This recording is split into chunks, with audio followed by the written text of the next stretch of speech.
Kita di dalam setiap hari pasti mengalami berbagai macam peristiwa, berbagai macam keadaan. Senang, gembira, bahagia, sedih, susah, sulit, musibah, cobaan. Pasti itu akan kita alami.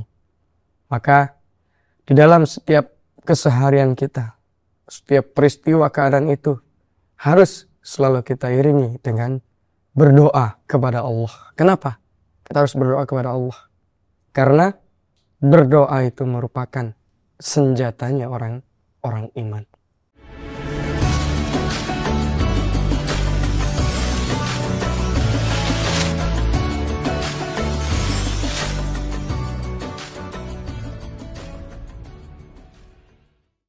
Assalamualaikum warahmatullahi wabarakatuh.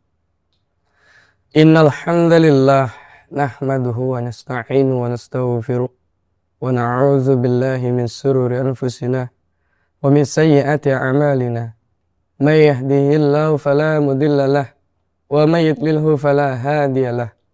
Asyhadu an la ilaha illallah wa asyhadu anna Muhammadar Rasulullah sallallahu alaihi wasallam wa ala alihi wa ashabihi amma ba'd. Alhamdulillahi rabbil alamin. Para pemirsa LDI TV rahimahullah dimanapun berada, kita di dalam setiap hari pasti mengalami berbagai macam peristiwa, berbagai macam keadaan. Senang, gembira, bahagia, sedih, susah, sulit, musibah, cobaan. Pasti itu akan kita alami. Maka di dalam setiap keseharian kita, setiap peristiwa keadaan itu harus selalu kita iringi dengan berdoa kepada Allah. Kenapa kita harus berdoa kepada Allah? Karena berdoa itu merupakan senjatanya orang iman. Di dalam Al-Quran surat Ghafir ayat 60 Allah berfirman, wa qala rabbukum ud'uni astajib lakum innal ladina yastakbiruna an ibadati sayadkhuluna jahannama dakhirin. Allah Tuhan kalian berfirman, kalian berdoalah kepadaku, maka aku Allah akan mengabulkan doa kalian. Sesungguhnya orang-orang yang sombong dari ibadah kepadaku Allah, maksudnya adalah orang-orang yang tidak mau berdoa kepada Allah, mereka akan masuk ke dalam neraka jahanam dengan keadaan hina. Dari ayat ini ada beberapa poin yang bisa kita ambil. Yang pertama, berdoa merupakan perintah dari Allah. Yang kedua, berdoa juga merupakan ibadah kepada Allah. Berdoa merupakan ibadah kepada Allah, bukti tawakal kita kepada Allah. Berarti ketika kita berdoa kepada Allah, kita juga akan mendapatkan beberapa hal, yaitu dua hal. Yang pertama, kita akan mendapatkan pahala. Kenapa? Karena itu juga termasuk amal solih.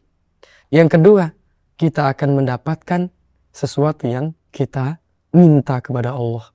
Entah itu nikmat, entah itu pertolongan, keselamatan, dan lain sebagainya. Dan yang ketiga dari ayat ini bisa kita ambil adalah berdoa merupakan kewajiban bagi setiap orang iman, bagi setiap orang Islam. Juga di dalam hadis yang lain, itu hadis Tirmidzi, Nabi bersabda, "Malam yas'alillah yaghdab alaih." Barang siapa yang tidak mau berdoa kepada Allah atau tidak mau meminta kepada Allah, maka Allah akan murka kepadanya. Dari ayat tadi dan dari hadis-hadis tadi menunjukkan bahwa di dalam setiap keadaan, di dalam setiap peristiwa, kita supaya selalu berdoa kepada Allah. Bahkan ketika dalam keadaan apapun, dalam keadaan longgar, kita juga supaya selalu berdoa kepada Allah. Sudah dicontohkan oleh para nabi. Yang pertama, Nabi Muhammad Sallallahu Alaihi Wasallam ketika terjadi peristiwa perang Badar. Pada waktu itu orang iman jumlahnya hanya sedikit. Orang iman hanya berjumlah 313. Sedangkan pada waktu itu orang kafir berjumlah 1000 orang. Yang mana orang iman tidak siap untuk berperang karena memang pada waktu itu tidak ingin berperang. Orang kafir sudah siap dengan kudanya, sudah siap dengan peralatan perangnya untuk memerangi orang iman. Akhirnya Nabi Muhammad berdoa kepada Allah, langsung menghadap kiblat, langsung mengangkat kedua tangannya, berdoa kepada Allah dengan khusyuk. Bahkan saking khusyuknya dalam berdoa, selempangnya atau selendangnya jatuh pun gak kerasa.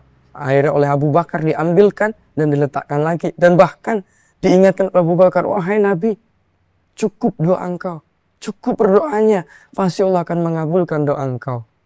Akhirnya betul, dengan doanya Nabi, Allah mengabulkan doanya. Walaupun orang iman jumlahnya hanya sedikit, orang kafir jumlahnya banyak, Allah memenangkan orang iman, mengalahkan orang kafir. Yaitu bukti doa akan menolong kita, akan menyelamatkan kita dari berbagai macam bahaya. Dan juga contoh lagi, kisah dari Nabi Ayub. Jelaskan di dalam surat Al-Anbiya ayat 83. Wa ayyuba idnada rabbahu anni massani dur. Ya, ingatlah kisah ceritanya Nabi Ayub. Ketika itu beliau berdoa kepada Tuhannya, ya Allah, sesungguhnya aku tertimpa penyakit. Menurut ceritanya, Nabi Ayub terkena penyakit kulit atau penyakit gudik di seluruh tubuhnya. Di seluruh tubuhnya, bukan hanya tangannya atau kaki, di seluruh tubuhnya. Banyak belatungnya, banyak ulat atau belatung memakan dagingnya sehingga tersisa tulang-tulang dan hatinya saja. Akhirnya dengan berdoa kepada Allah di ayat selanjutnya, fastajabna lahu fakashafna lahu ma bihi minabdur. Akhirnya Allah mengabulkan doanya Nabi Ayub. Allah menghilangkan penyakit dari Nabi Ayub. Nah itu, dan kita berdoa bisa menyembuhkan penyakit kita. Dan juga cerita yang lain dari Nabi Ibrahim. Beliau dari awal pernikahannya sampai usia tua tidak diberi anak, tidak diberi keturunan anak. Akhirnya beliau selalu berdoa kepada Allah, tidak pernah berhenti berdoa kepada Allah. Akhirnya di usia sekitar ratusan tahun, usia Nabi Ibrahim dan istri-istrinya sudah sekitar 100 tahunan. Karena berdoa kepada Allah tidak berhenti, Allah mengabulkan doanya dengan memberi anak Nabi Ismail dan Nabi Ishak. Dari cerita-cerita ini bisa kita ambil contoh dalam setiap peristiwa, dalam setiap keadaan. Harus kita sertai dengan berdoa kepada Allah. Agar Allah memberikan kebarokahan, agar Allah memberikan pahala, agar Allah memberikan pertolongan, agar Allah memberikan rahmat kepada kita. Dan yang paling utama, di dalam berdoa, kita harus yakin dengan doa kita. Jangan ragu-ragu, jangan tergesa-gesa dengan doa kita. Kalau kita ragu-ragu, tergesa dengan doa-doa kita, maka Allah tidak akan mengabulkan doa kita. Seperti dalam hadis Tirmidzi, Nabi bersabda, "Wad'ullah wa antum muqinun bil ijabah." Kalian berdoalah kepada Allah dan yakinlah bahwa doa kalian akan dikabulkan oleh Allah. Dan juga di dalam hadis lain juga sama, dalam riwayat At-Tirmidzi, Nabi bersabda, "Yastajib li ahadikum malam ya'jal." Salah satu kalian doanya pasti akan dikabulkan selama tidak tergesa-gesa.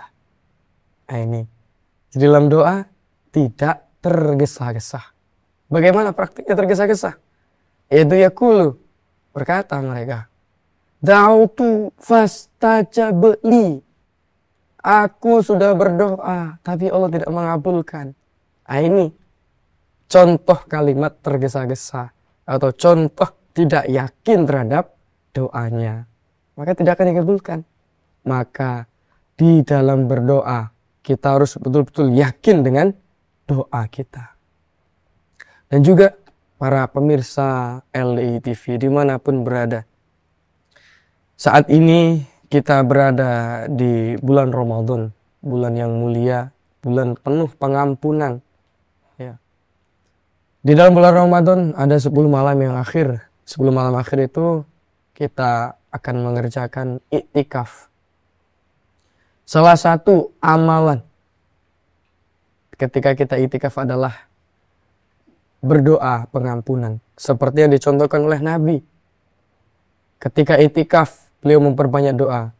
Allahumma innaka afuwun tuhibbul afwa fa'fu anni.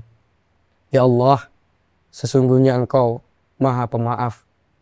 Engkau senang memaafkan, maka maafkanlah kesalahan-kesalahan kami. Ini, doa ini harus kita perbanyak ketika kita iktikaf. Minimal 1000 kali kita doakan. Maksimal seberapa? Sakpol kemampuan. Ya. Lebih banyak, lebih baik. Dan juga ketika malam Lailatul Qadar, diterangkan para malaikat membawa qadar-qadar 1 tahun ke depan. Maka di saat ini juga kita dianjurkan berdoa yang baik-baik. Berdoa yang baik-baik. Ya, agar apa? Kalau misalkan di tahun depan ini kita memiliki qadar yang jelek, qadar yang jelek itu bisa kita cegah dengan kita berdoa. Ada dalam hadisnya juga dijelaskan bahwa dalam hadis Tirmidzi juga Nabi bersabda, la yaruddul qada illa du'a. Ya, tidak ada yang bisa mencegah qadar jelek kecuali doa. Nah, maka ya dengan kita berdoa yang baik, harapannya qadar-qadar yang jelek bisa dicegah atau diganti dengan qadar yang baik. Jadi sekali lagi, insyaallah sekian dari saya, itu sedikit nasihat. Apabila ada salah dan kurangnya, saya mohon maaf yang sebesar-besarnya. Akhir kali hada, wassalamualaikum warahmatullahi wabarakatuh.